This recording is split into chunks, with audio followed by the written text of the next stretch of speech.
बिथांखौ आं मदद खालामनो थाखाय गुरै खावलायबाय।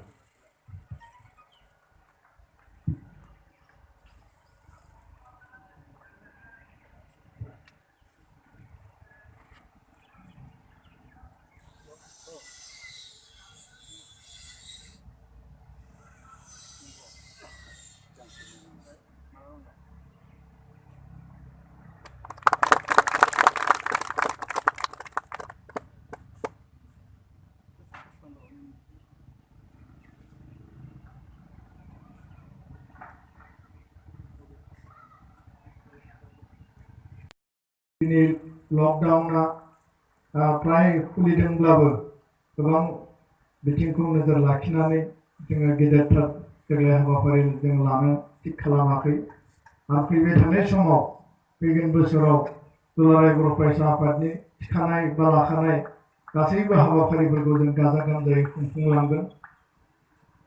बे हाबाफारिफोरखौ जोङो खुंफुंनो थाखाय थिग खालामगोन। दा बेखायनो दुलाराय बर' फरायसा आफादनि गोथार फिरफिलानि सिङाव थानानै बर' हारि थांना थानायनि थाखाय गेरेमसा माहारि दानायनि थाखाय बर' हारिनि थामोन्था आरो रैखाथिनि थाखाय गोजोननि थाखाय जि बिटिआर गोजोन गोरोबथा जाबाय बा बिटिआर सुक्ति जाबाय बे सुक्तिनि मोनफ्रोमबो दफाफोरखौ दिनै जों मावफुंलांनो हायो। बिनि थाखाय दुलाराय बर' फरायसा आफादा सान हर जों हाबा मावगासिनो दङ। जि लेभेलाव जि बिथिङाव जोङो खामानि मावनो गोनां दङ बे इमप्लिमेन्टेसननि थाखाय जों हाबा मावलांगासिनो दङ। मानेस्वर बसुमतारी बिथाङा बर' हारियाव जोनोम मोननानै दिनै बर' हारिनि गोबांथार माहारियारि आफादनि बिथाङा बिबानगिरिनि बर' हारिया खाफाल गोनां होननानै जोङो साननानै लानांगोन।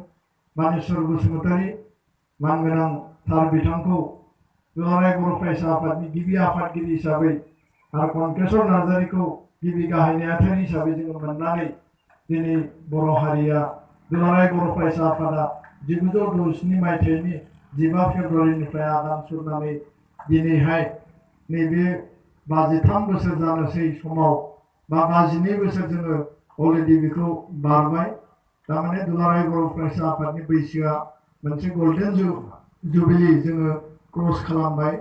दा बे समसिम बिथांमोननि राफोद गोसोनि बा राफोद मेलेमनि नाजानाय दैदेननाय बर' हारिनि थाखाय